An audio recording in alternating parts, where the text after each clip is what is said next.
Hey guys, what's up? Excuse me, I'm sorry. This is just so unbecoming of me. Much better.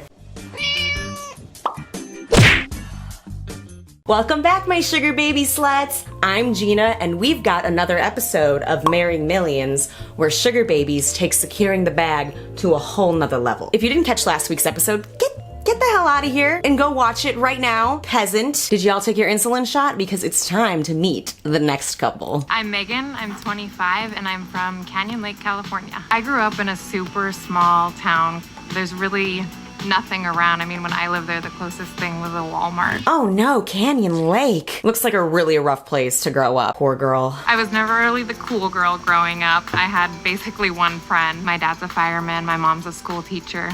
They weren't chasing these dreams of wealth. Oh, by the way, I looked this up. In 2000, the median household income in Canyon Lake was around $70K. With inflation, that's roughly about $104K today. Lifetime is trying so hard to make discount Cara Delevingne look poor, and they're doing a really shitty job at it. If your childhood consisted of riding a jet ski, it's very above average. I went to UCLA for school, which was a huge change for me. I was living in this tiny cramped apartment. That's a dorm. There was 3 roommates and there were cockroaches every time you go into the bathroom. All college dorms are shitholes. Y'all are really milking this. I was homesick, I was broke, I was struggling. Every college kid is broke. And that's when Sean came into the picture. My life definitely changed instantly. I went from eating regular avocados to organic avocados. This is my handsome fiance, Sean Lourdes. Sean looks like the type of dude that could either be 12 or 47. It's very confusing. I was born in Los Angeles, but I grew up living all over the world. I lived in Italy, Switzerland, New Zealand. My grandfather started a publishing empire over 70 years ago. And I'm a 3rd generation to that publishing company. I met Sean when I applied to be his assistant. I was so nervous. I thought, like, there's this business guy who's got millions in the bank and he's probably gonna be, like, judging my every move. Yeah, that's how job interviews work. We went in his BMW i8 into a helicopter that flew across all of Los Angeles. It was so beautiful. I had no budget. There's never a budget, right?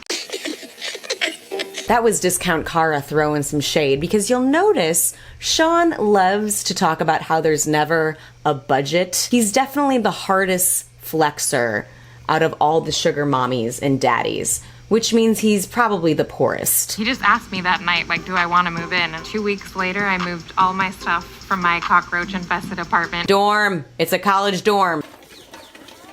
Into his Hollywood Hills house. Sean spoiling me was such a shock because I'm just this girl who goes to TJ Maxx. Cara, stop lying. You shopped at Nordstrom Rack. All of a sudden I find out that I'm pregnant. Sean and I have a 3.5-year-old. His name is Sean Rain Lourdes II, SJ for short. Oh, that is the perfect trust fund baby name. When this kid is in his 20s, he's gonna be spending like $200 a week on cocaine and refer to himself as an entrepreneur. It's gonna be on his Bumble profile. I was thinking like maybe we could think about having another baby.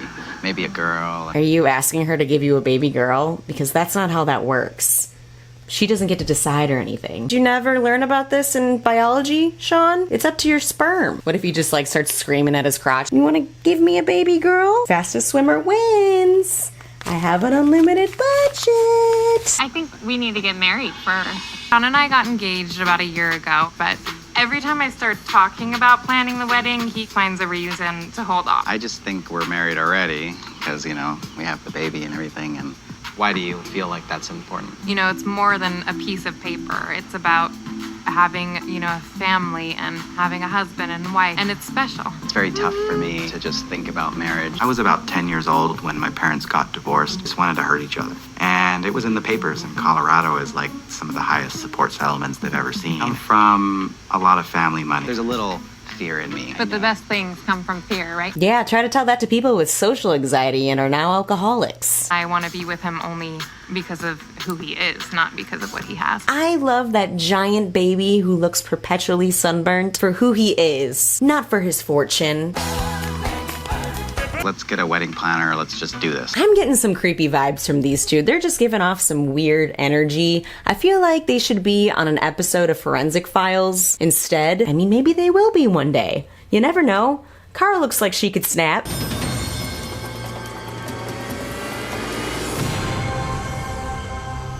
We organized this meeting with an amazing wedding planner. We heard you planned Beyonce and Jay-Z's wedding, so we want it to be bigger. Bigger than that. She's thinking you guys aren't worth that much. Stay in your lane. Everything I do in my life, it has to be big. Big or go home. So if I'm actually going to get married, I want this to be the most sensational wedding anybody's ever done. Oh yeah, Sean, flex on The them. biggest thing is going to be budget. We have an unlimited budget. There's no budget. Ever. We literally can do anything. Apparently, Homeboy's net worth is $30 million, so it stops at $30 million.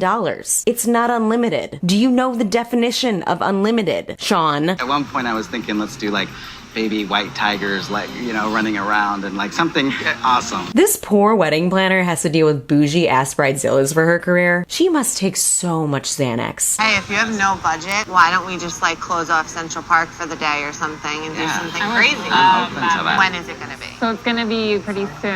I want another kid and she wants to get married before we have another kid. Wow, that sounds super healthy and uncontrived. So then they go to Miami to talk to Sean's dad. I think Sean is a little bit more worried than I am about telling his dad. I mean, it's his son. He should approve of any decision that he makes. This dude straight up reminds me of a former Italian mob boss. This boat's incredible, Dad. I was gonna get a bigger one, but this can do for now. You know how many people I have killed to have a boat like this? Megan and I were talking and, you know, I was thinking to have maybe another baby and we were thinking to get married in July. We just wanted to see what you thought of Are it. you serious? That's why we're telling you, because we want your approval. We have SJ already, we have But houses that's right. together. You don't have to get married. You don't need that piece of paper. Why would you ever want to get the government involved? You go ahead, you do it, and you call me in 5 years. Once you get married, everything changes.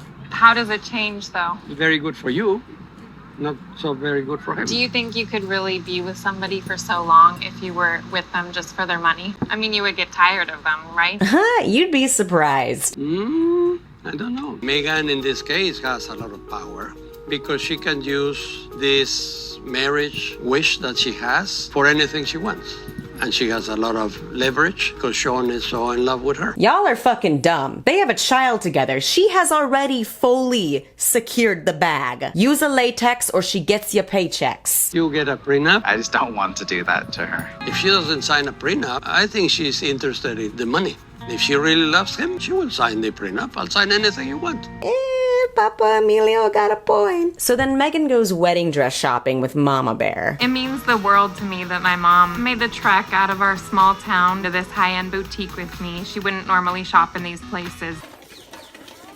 When I went prom dress shopping with my mom, my budget was $100. Ew, $100? You might as well have gone in a garbage bag at that point. Wedding dress shopping is a little bit different of an experience this time. There's no budget for this dress. Flex on 'em, Megan. Look how far you've come. What's going on? Sean's not acting the same. Do you think he's worried about the money part of it? You know, why would he think that I'm after his money? Why would anyone ever think that? Like, I'm already gonna get $10K a month in child support. I don't need more than that, Sean. She's been given some extravagant things, but she grew up with average stuff, so she doesn't expect anything more. What do you mean? All the more reason to go after money if you're not gonna inherit anything. So then Sean tells Megan that they should get a prenup, and it doesn't blow over so well. Why would I go after your money? I'm content with family. I don't care about money. I don't care about cars. Yeah, it's nice to have in life, but I am not with you for that. Yeah, Megan, your resistance is not making a very good case for yourself. Then what's the problem with signing a piece of paper? A prenup to me means that your partner thinks that you're going to take everything if all else fails, which after 5 years of being together and having a son together, Sean should 100% trust me. People change, they get greedy. Happens all the time. Sean is treating our marriage like another business contract. Marriage is a contract. Discount, Cara. I'm not signing anything. So then Sean's like, okay, it can't hurt to at least talk to an attorney. I don't think visiting this lawyer is a good idea at all. When is visiting an attorney ever a bad idea? No, it's fine. I don't want legal advice from a professional. I don't know what good can come of that. When people think of prenups, they think of doom and gloom, the worst scenarios. Oh, Sean, that pink shirt is not doing good things for you. Just gonna stand there and watch me burn. Stick with cool tones, my guy. But it's like an insurance policy, just in case you get divorced. I don't know why we're even talking about divorce when we haven't even gotten married. Like you, 100% of the people who get married think they're going to live happily ever after. Fortunately,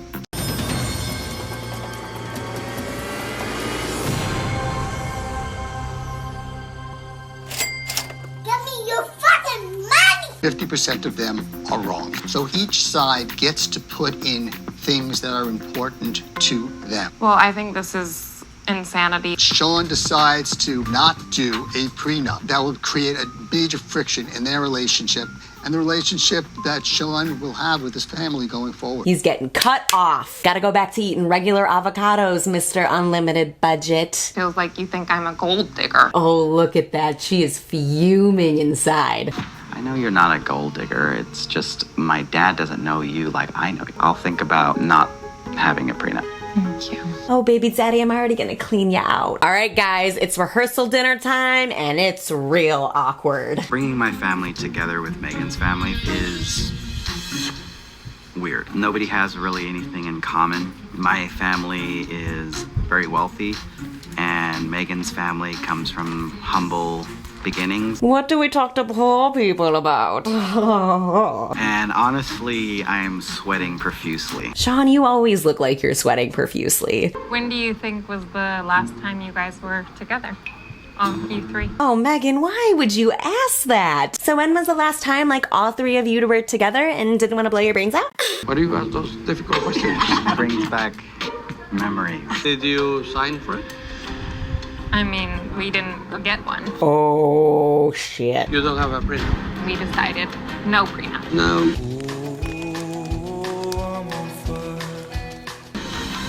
I'm not so happy. You fool! My dad's a scary guy when he doesn't get what he wants. You do it his way or you learn the hard way. 2 words discount, Cara. Cement shoes. Sign the damn prenup. So I think you should sign it tomorrow morning. You sign that piece of paper, or we're going on a little one-way drive. We're not signing a prenup tomorrow. How about tonight? Ooh! Oh, God, it's so awkward. Do you think that I will take your family's money? You take my family money, I cut you up like slice of pizza. I don't know. Are you going to sign that paper? Terrifying. I would sign that piece of paper in a heartbeat. If I don't come to the wedding? Come on, Dad. My dad doesn't show up at the wedding. It's going to be devastating. Wait, this doesn't look like Central Park. I thought they were gonna close it off for the day. Where are the baby white tigers? Oh, MS. What a great little ring to it. Have you seen Emilio yet? I have not seen him. Phil? One more minute. We have to walk down that aisle. Papa Emilio! It wasn't until I met you that I saw the meaning of love. And I wouldn't trade this moment for all the money in the world. Even though my budget is always unlimited. Remember, slice of pizza. So that's about it for MS. Let's check up on Gentille and Brian and get an update on them. So Gentille calls Brian out about the engagement that happened like 20 plus years ago. Did I not ever mention it? No, darling. I didn't tell Gentille about my previous relationship because I just thought it was bringing dirt into a new relationship. I didn't lie. I just didn't share it with her. Oh, come on, Brian. Deception is the same as lying. We learned this in like kindergarten. A long time ago on top of it. Mm-hmm. And the fact that she's wealthy? So? Are you the only sugar mama Brian is allowed to have, Gentille? Who cares? Will you still marry me? Yes. Yes. Why do you keep giving Brian so many chances? Because, in a relationship, you don't want to just give up. It's wedding day. So, Gentille wants to talk to me. Uh-oh. A lot of stuff just went through my mind last night. You kept so many things from me. I kept little stupid things from you. They weren't little stupid things. I don't think you're the right one for me. Go, Brian. I'm sorry. And she's out of there, folks. She dodged that man-child with just seconds left on the clock. I can't imagine my life without Gentille. Just can't believe it didn't work out. Mom, you guys don't have to come. Mom, Dad, what's the return policy on that home gym equipment? Because I'm not moving out anymore. I've always wanted to be part of a family and have my own family, but I'm not gonna settle. Just get a sperm donor, Gentille. Well, that about does it. I hope you guys enjoyed this video. If you did, do your girl a solid and subscribe, and I will catch you next time. Bye!